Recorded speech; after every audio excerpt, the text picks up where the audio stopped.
Pocos lugares tienen en España tanta carga religiosa e histórica como Covadonga.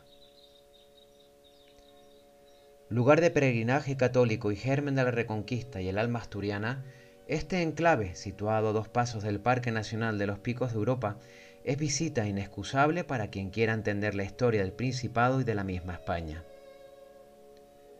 De hecho, la unión del lugar con la corona española es indisoluble, cuyos miembros, desde Isabel II, Alfonso XII y XIII, a Juan Carlos I, lo visitaron y crearon el conjunto que vemos hoy en día. Baste decir que el santuario fue el lugar de nombramiento del futuro Felipe VI como príncipe de Asturias. Pero conozcamos su historia. El nombre deriva del latín cova dominica o cueva de la señora, lugar en el que un ermitaño veneraba una imagen de la Virgen antes de la llegada de Pelayo. El héroe de la Reconquista habría llegado hasta allí para refugiarse, junto con sus cristianos, de un ejército musulmán y recuperar fuerzas. Una vez alimentado con la miel que producían las abejas que vivían en la cueva, Pelayo se enfrentó a ellos justo en la explanada situada bajo ella. Más tarde será su hija Emersinda la que junto a su esposo Alfonso I construirá la primera capilla que luego se convertiría en iglesia y que fue llamada de los Milagros, ya que su cubierta se había incrustado en la roca de tal manera que un milagro era que no se cayese. Posteriormente se levantó un monasterio al que colmaron de donaciones y privilegios. Dejemos aquí y momentáneamente la historia de la Santina para centrarnos en la explanada del santuario y sus elementos. Fue en el año 1877 cuando se decidió comenzar las obras de un templo que pudiera albergar el creciente número de peregrinos que acudían a venerar a la pequeña Virgen. Para ello, hubo que desmontar y allanar un cerro localizado a tiro de piedra llamado del Cueto. Tras un pequeño parón por cuestiones eclesiásticas, la obra se retoma en 1844, siendo director de obra Federico Aparici y Soriano. Ya metidos en harina, se añadieron otras construcciones para que fueran levantadas de manera simultánea, como la casa abacial, el archivo, el conocido como Hotel Pelayo y la biblioteca. 1,25 millones de pesetas y 24 años después el templo quedó finalizado e inaugurado en septiembre de 1901. Pronto se añadió una línea de tren y otros edificios anexos que acabaron de constituir el Real Sitio. El estilo del templo es neorrománico, levantado en preciosa piedra rosada extraída de las mismas montañas de Covadonga, que junto a sus 2 elegantes torres hace que destaque desde muy lejos. Dentro, entre otras obras, encontramos cuadros como el de Madrazo, que representa a Pelayo en Covadonga, o el de Carducho, que revive la Anunciación. Destaca también la capilla dedicada al Santísimo. Sobre el altar encontramos una acertada réplica de la simbólica Cruz de la Victoria, realizada por Pedro Álvarez de Miranda. Ya fuera nos topamos de frente con don Pelayo, representado en una escultura que data de 1965 y que señala el lugar de la Santa Cueva, gracias a la que consiguió su victoria sobre los musulmanes. Una placa reza: nuestra esperanza está en Cristo. Este pequeño monte será la salvación de España. A su izquierda se levanta la maciza sala capitular del monasterio de San Pedro, lugar donde se guardaban los tesoros y las cuantiosas ofrendas realizadas a la Santina y que representa un gigantesco escudo con las armas de Covadonga.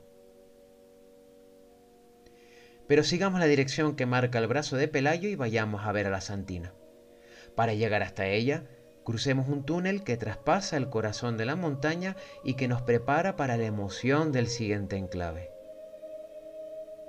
El camino hasta la Virgen se realiza por este pasadizo artificial que con mucha frecuencia se encuentra repleto de velas que van dejando los peregrinos.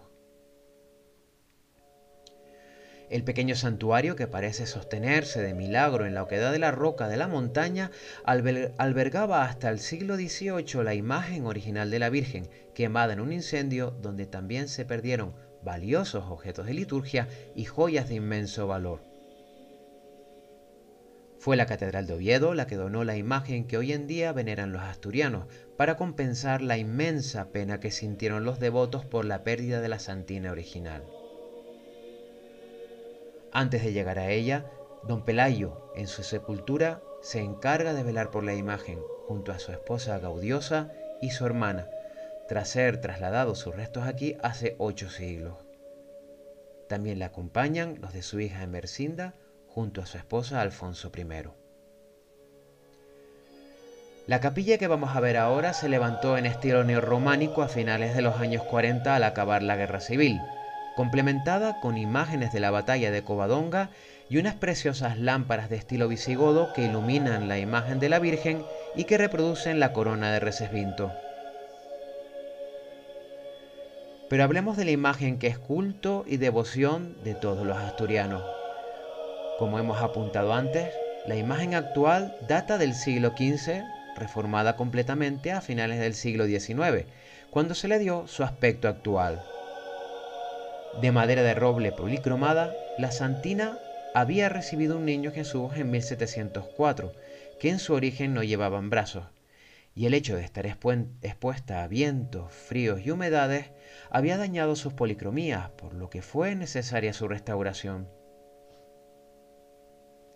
Al parecer, la imagen a la que sustituyó y que fue pasto de las llamas tampoco era la original, a la que Pelayo conoció como María Santísima de las Batallas.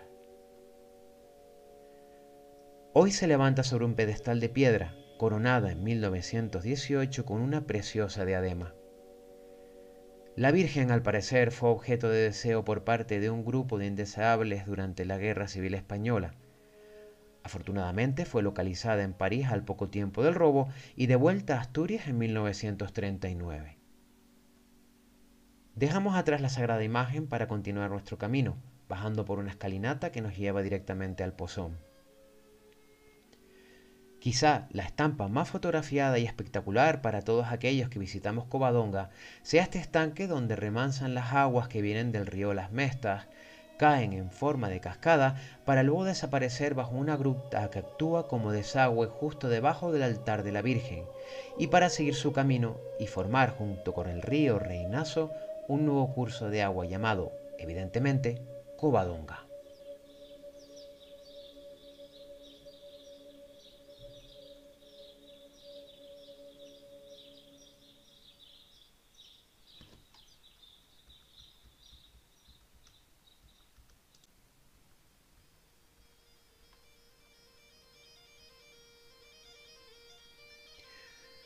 Cangas de Onís es sin duda la puerta al Parque Nacional de los Picos de Europa, primero en ser creado en 1919 y que abarca 3 comunidades autónomas.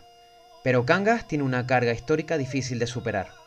Primer y último refugio de la cristiandad en época musulmana, fue aquí donde comenzó la guerra más larga de la historia, ya que fueron necesarios 700 años para arrebatar el territorio conquistado por los ejércitos moros que abarcaba toda la península hasta la Alhambra de Granada. Como recordatorio de este episodio, el mal llamado Puente Romano de Cangas, que realmente es medieval y que fue declarado Monumento Nacional en 1931, deja caer sobre el río la cruz que es hoy emblema del Principado, la de la Victoria, y que fue colocada aquí para celebrar en 1939 la vuelta desde París de la imagen de la robada santina.